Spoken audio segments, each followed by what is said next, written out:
कोई उन्हें मोदी के मन का मोहन कहता है तो कोई राजनीति का छुपा रुस्तम।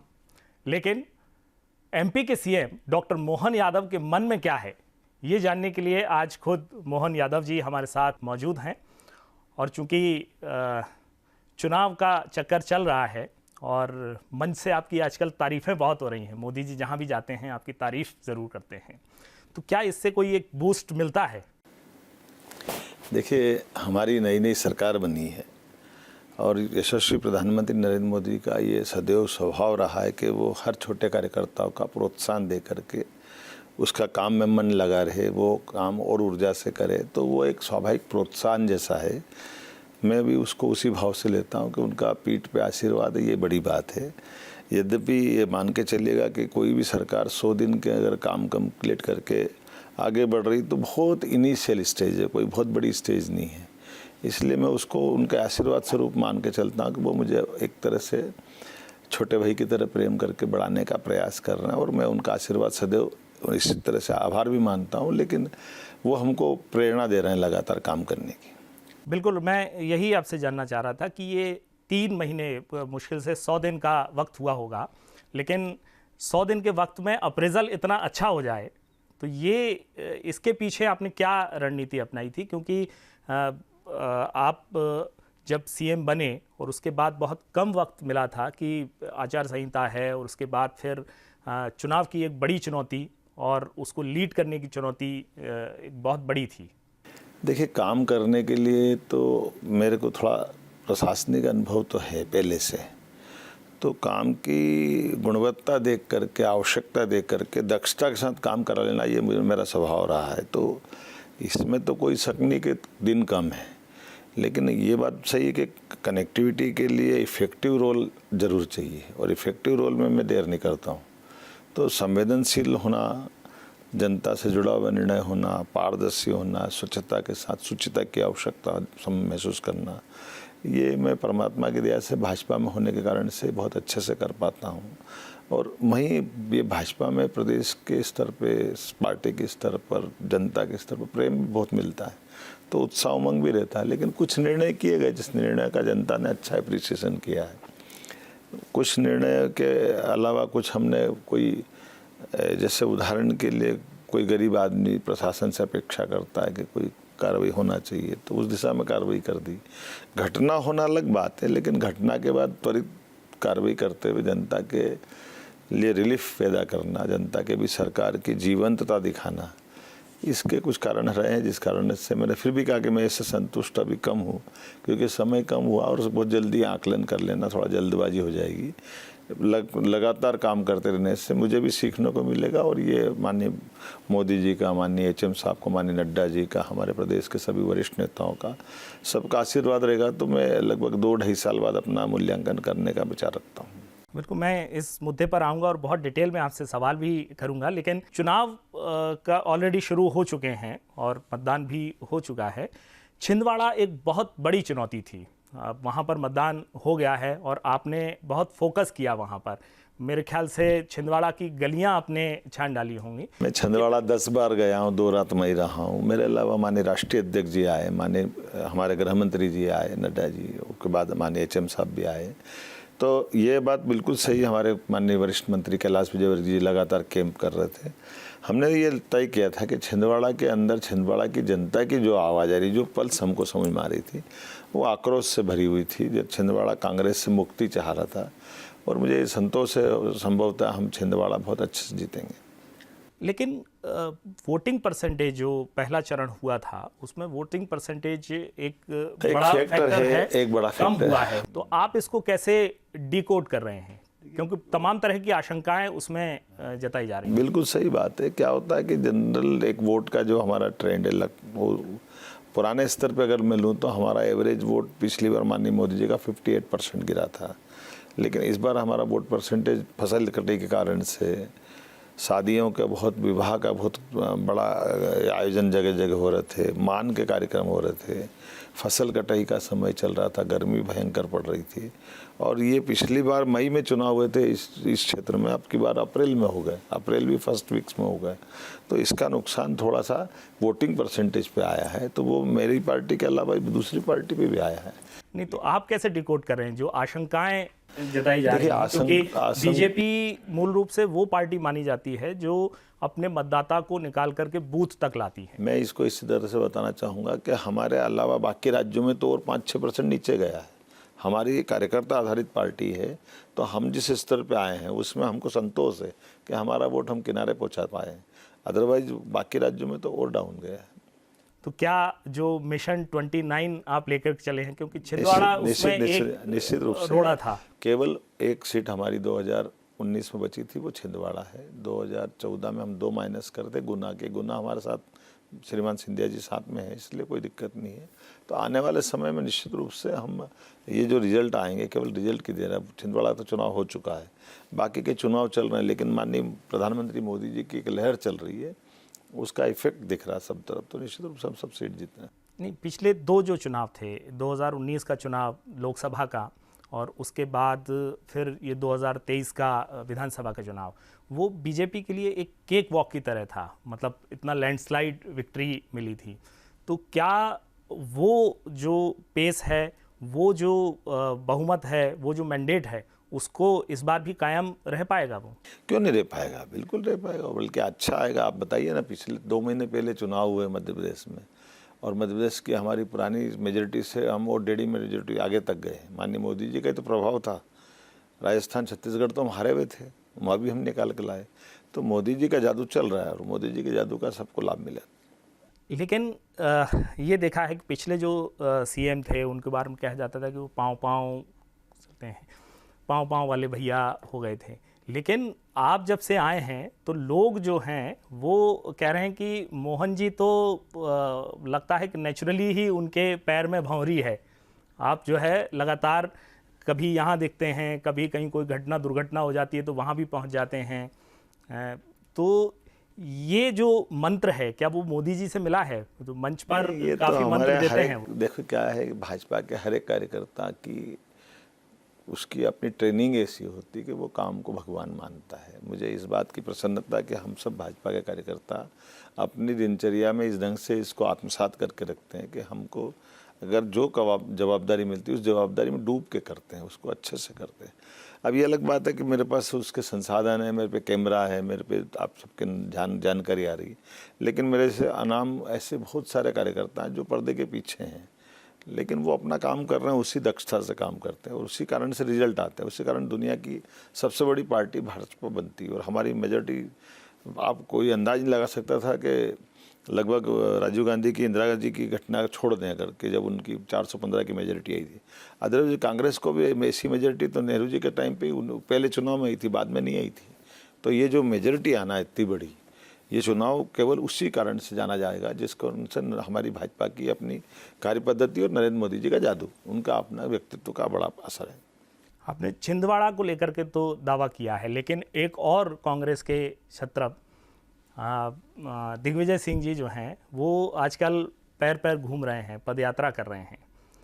वो वहाँ कहीं कोई फाइट देख रहे हैं आप? बिल्कुल नहीं देख रहा हूँ। और आप जिन मुद्दों पर उनको घेरते थे आजकल वो उससे बच रहे हैं कि कुछ बोलते नहीं हैं। भाई, आपने तो खुद कहा था कि वो बोलते हैं तो हमारा प्रचार करते हैं। तो कह ही रहे हैं, उनका जो स्वभाव था वो स्वभाव बदल करके अब वो संघ की तारीफ कर रहे हैं, प्रचारक जी की तारीफ कर रहे हैं। तो वो उनके सब ये छलिया वाले रूप हैं, हम सब जानते हैं। उनका अपना चरित्र लोग जानते हैं, उनके कार्य पद्धति, उनकी बंटाढार सरकार को याद रखते हैं लोग। और ये भी मत भूलना कि वो उनने भोपाल छोड़ करके राजगढ़ पकड़ा है। तो जो आदमी, और जिस दिन उनको टिकट डिक्लेयर हुआ उस दिन उनने कहा था कि मैं, पार्टी ने कहा इसलिए लड़ रहा हूँ और मेरा आखिरी चुनाव है। तो ये जो दोनों बातें वो निराशा के भाव बताती है। जो अपने आप में आदमी जो लड़ने के पहले चुनाव हारने वाली बात करता है, ये उस रास्ते पे जा रहे हैं। इसलिए मैं तो नहीं मानता हूँ कोई चुनौती हमको है। लेकिन वो कुछ बोल नहीं रहे हैं आजकल, तो ये आपका असर है कोई? मेरा असर नहीं, उन्होंने खुद ने कहा कि मेरे को पार्टी ने कहा तो लड़ रहा हूँ। इसका मतलब मोदी जी की आंधी को जानते हैं, मोदी के प्रभाव को जानते हैं, भाजपा के ताकत को जानते हैं। इसलिए स्वाभाविक रूप से वो क्या, उनके जैसे कौन कैंडिडेट बोल रहा है बताइए आप? 29 में से किसकी आवाज़ आ रही है? उनकी छोड़ो, कांग्रेस को लड़ाने वालों की कोई क्या आवाज़ आ रही तो बताओ। इनकी छोड़ो, इनके दिल्ली के आका में से कोई आने वाला है कोई प्रदेश में? कोई आ नहीं रहा, एक तैयार नहीं आने को। राहुल गांधी जी ने घोषणा की 21 तारीख को मध्य प्रदेश सतना में बड़ी सभा करेंगे। तबीयत खराब हुई, तबीयत नहीं खराब होगी, उनको नहीं आना था, क्योंकि उनको लग नहीं रहा था कि वो सफल होंगे, तो मल्लिकार्जुन खड़गे जी को भेज दिया उन्होंने। तो जब ऐसी स्थिति में नाच न जाना आंगन टेढ़ा, अब करें क्या इसका? जो आंधी दिख रही है वो तो अपने आप है।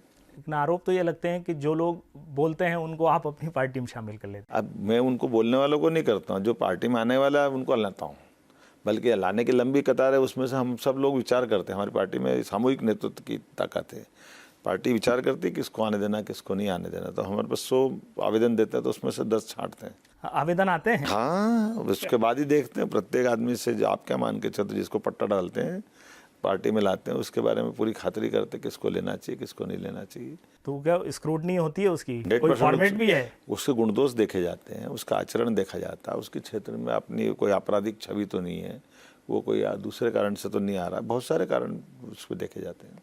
लेकिन एक चीज़ और है, ये इसी से जुड़ी हुई कि आप पार्टी में जो है आप आवेदन ले रहे हैं, लेकिन इससे कहीं एक ये मैसेज जा रहा है कि आपकी जो पार्टी का आम कार्यकर्ता है वो निराश है, क्योंकि वो ये निराश नहीं है, ये मीडिया का बना था और उसको अब उसका झंडा उठाना पड़ता है। मीडिया का बनाया हुआ एक नैरेटिव है, और उसी साथ साथ जो अपोजिशन है जिसकी पार्टी से लोग छोड़ के आ रहे हैं, ये उनका एक क्या बोलना चाहिए इसको, मालवी भाषा में तो अपन एक जैसे किसी के मन से कराह निकलती है ना, उसको हम हाय बोलते हैं।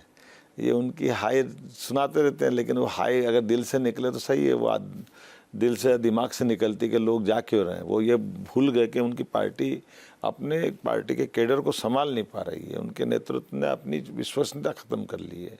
उनकी जो एक राजनीतिक दल की आवश्यकता होती है कि वो अपने कार्यकर्ताओं के बीच विश्वास कायम रखे, उनके बीच में नेतृत्व क्षमता का विश्वास जगाए, उनको अवसर आने पर आगे तक ले जाए, लेकिन परिवारवादी व्यवस्था होने कारण से, और खास करके भगवान राम के मंदिर में निमंत्रण ठुकराने की घटना, भगवान राम के पहले हमारी सर्जिकल स्ट्राइक हुई तब सेना पे प्रश्न खड़ा करना, माननीय मोदी जी के देश के लोकप्रियता वाले चरम वाले दौर में वो जब मोदी जी पे प्रश्न उठाते तो कांग्रेस के लोग आक्रोशित होते कि भाई आप उनको मत बोलिए, आप अपनी पार्टी मजबूत करिए, हमारी तरफ देखिए, हमारे साथ खड़े होइए, हमको नहीं देख रहे हो आप, हमारे लोगों की भावना को नहीं देख रहे हो।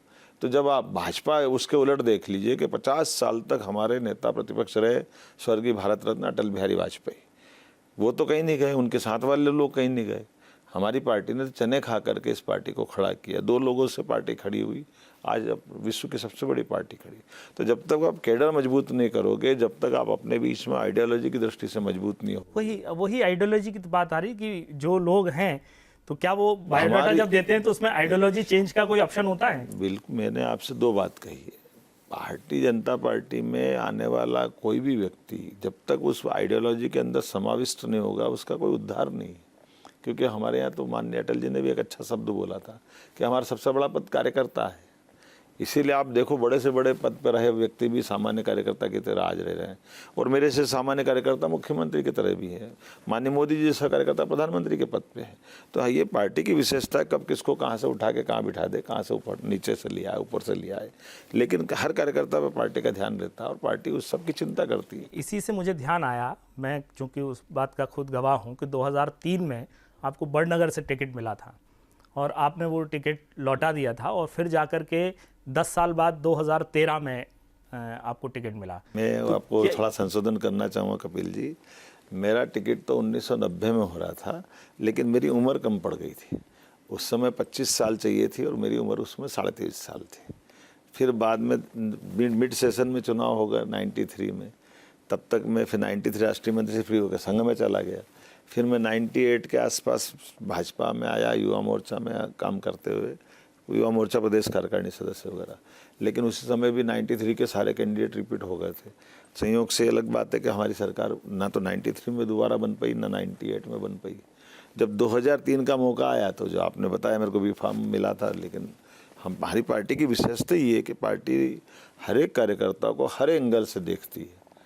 तो ये पार्टी का बहुत बड़ा एक तरह से एहसान भी है कि वो अपने कार्यकर्ताओं को बहुत अच्छे से परीक्षा भी लेती है, लेकिन बहुत अच्छे से परीक्षा के बाद में यद्यपि ये मान के चलो कि 90 से 2013 में पहली बार विधायक बना, लगभग 20 साल मेरा एक तरह से कटा, लेकिन फिर भी पार्टी ने कोई बात नहीं, उसी बीच मेरी ट्रेनिंग कराई, कभी यूडीए चेयरमैन, कभी अर्बन डेवलपमेंट अथॉरिटी का चेयरमैन, या मैं टूरिज़्म में काम करता था, वेस्टर्न रेलवे का मैं बोर्ड मेंबर रहा, ईसी मेंबर रहा, उसके बाद में खसकते हुए शिक्षा मंत्री का काम करा। तो प्रशासनिक दृष्टि से जैसे 20 साल में 82 में चुनाव लड़ा जॉइंट सेक्रेटरी साइंस कॉलेज का, और 92 तक लगातार विद्यार्थी परिषद में रहा, और 92 से लेकर 2003 तक फिर वापस विभिन्न पदों पे रहा।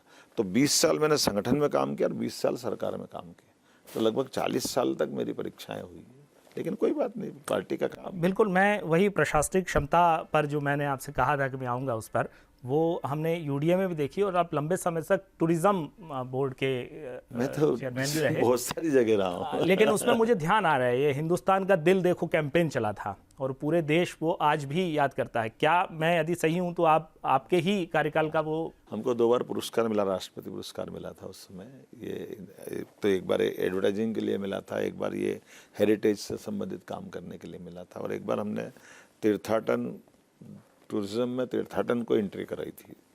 अदरवाइज टूरिज़्म मतलब होटल, रेस्टोरेंट, इसी पे जाते थे। हमने कहा ये तीर्थ जो जाते हैं ये भी, तीर्थाटन भी टूरिज़्म का हिस्सा है, और उसी आधार पर हमने तमाम देवस्थानों पे लगभग 400 करोड़ रुपए की मदद लेके आए थे। और कांग्रेस की सरकार थी, सुबोध कौन सहाय मंत्री थे कांग्रेस के, मनमोहन सिंह की सरकार थी, लेकिन हमारे कॉन्सेप्ट को उनने 3 बैठक में एक्सेप्ट किया और उन्होंने पैसा भी दिया था, और तब से लेकर आज तक टूरिज़्म के माध्यम से मंदिरों में पैसा लगना शुरू हुआ है। लेकिन ये ऐसी चीज़ें जो इसमें कुल मिला करके प्रशासनिक निखार तो आता ही है, लेकिन अंदर का आत्मविश्वास भी रहता है, आत्मसंतोष भी रहता है कि हमने कोई अच्छा काम किया। अच्छा, मुझे चूंकि इशारा मिल रहा है कि वक्त कम है, तो मैं फिर से राजनीतिक सवालों पर आना चाहूँगा। ये कहा जाता है कि आप सीएम तो एमपी के हैं, लेकिन टारगेट जो है वो यूपी और बिहार है। बहुत गलत है। जो बोलते हैं वो थोड़ा अधूरा बोलते हैं। भारतीय जनता पार्टी सिपाही के लिए क्या मध्य प्रदेश और क्या देश, सब एक ही है। मैं इसी मुख्यमंत्री बनने के बाद 7 राज्यों में जाके आया हूँ। मैं यूपी गया, बिहार गया, हरियाणा गया, दिल्ली गया, तेलंगाना गया, राजस्थान गया, और नॉर्थ ईस्ट के भी प्रदेश में मैं गया। तो इसका मतलब ये तो नहीं हुआ कि कोई इसके कारण है, लेकिन उसके उलट देख लो आप, मेरे अपने राज्य में चुनाव चल रहा था, हमारी प्राथमिकता अपने राज्य के चुनाव की, और मुख्यमंत्री की होना भी चाहिए, गलत क्या है उसमें। लेकिन पार्टी के सिपाही होने के नाते से मैंने कहा कि मेरे जैसे बहुत कार्यकर्ता जिनको जहाँ ड्यूटी लगा रहा है वो जा रहे हैं अभी अपना काम करने के लिए, बल्कि अपने राज्य में भी जहाँ पहले चरण के चुनाव होगा तो उनको हम दूसरे हिस्से में लगा रहे हैं अपने राज्य के। मैं मतलब आपको स्पेसिफिक बताऊं तो जो अखिलेश यादव हैं पूर्व मुख्यमंत्री, उन्होंने ये आरोप लगाया था क्या कि आपको जो है यूपी और बिहार में सेंधमारी के लिए कहा, तो आपने शायद, मुझे ध्यान है कि नकली यादव उनको कहा था। किनको? अखिलेश यादव। नहीं, मैंने नकली यादव कभी नहीं कहा। मैं तो ये कहता हूँ कि भाई एक ही परिवार के व्यक्ति को पदाधिकारी बनना चाहिए, एक ही परिवार से सीएम बनना चाहिए, हाँ। एक ही परिवार से सांसद बनना चाहिए, उस खानदान में पैदा होना चाहिए। तो हम लोकतंत्र में जिंदा हैं, और लोकतंत्र के आधार पर काम अगर करना चाहते तो हर किसी को मौका मिलना चाहिए। तो कोई भी व्यक्ति किसी भी समाज का हो, हर एक को मौका दो, आप हर एक को आगे बढ़ाओ। लेकिन जैसे सोनिया गांधी जी के परिवार में उनके वंश का होना जरूरी है, तो उनके वंश में इंदिरा जी आती है, उनके वंश राजीव जी आते हैं, उनके वंश में सोनिया जी आती है, फिर अब राहुल आते हैं, प्रियंका आती है। तो एक ही वंश से वो ढूंढते हैं। हर एक दल को आप देख लो घुमा फिरा करके, ममता बनर्जी अपने भतीजे को चाहती है, लालू जी अपने बेटे को चाहते हैं, शिबू सोरेन अपनी पत्नी को चाहते हैं, अरविंद केजरीवाल अपनी पत्नी को चाहते हैं। इनकी पूरी परिवारवादी पार्टियां हैं। इन परिवारवादी पार्टियों की एक अपनी ताकत बनी हुई है, जिसके आधार पर वो सारी ताकत अपने इन परिवारों में रखना चाहते हैं, राजनीतिक सत्ता उनके पास रखना चाहते हैं। ये लोकतंत्र के लिए बहुत घातक है। यशस्वी प्रधानमंत्री का आप देख लीजिए पलट के, आज की स्टेज में प्रधानमंत्री जी को चुनाव लड़ने की ज़रूरत नहीं, हमको ज़रूरत है प्रधानमंत्री जी को चुनाव में ले जा करके उनको प्रधानमंत्री बनाने की। उनका बेटा है, बेटी है, कौन किसके लिए लड़ रहा है वो। इसीलिए हमने कहा कि 142 करोड़ उनका परिवार है, ये हम कह रहे हैं। वही है कि मैं राजनीतिक सवाल आपसे करता हूं और मुझे जो व्यक्तिगत जानकारी है वो पास में आ जाती है। मतलब मैं जानना चाहता हूँ, आपके भी बेटे हैं और MBBS कर रहे हैं, और मैंने कहीं पढ़ा है कि वो तो CM हाउस के तामझाम से भी दूर रहते हैं। नहीं ना, मेरा अपना स्वभाव भी है और बच्चों को ऐसे संस्कार भी है कि भाई अगर आपको पढ़ाई करना है तो पढ़ाई करिए। एक बच्चा अभी MBBS तो वो पहले कर लिया, अभी PG कर रहा है वो, तो यहाँ भोपाल में कर रहा है मेडिकल कॉलेज में, तो हॉस्टल में रहता है। भाई उसको पढ़ना है तो हॉस्टल में रहे, पढ़ाई के बाद जो देखेगा उसकी डॉक्टरी करेगा या उसको जो करना हो करे।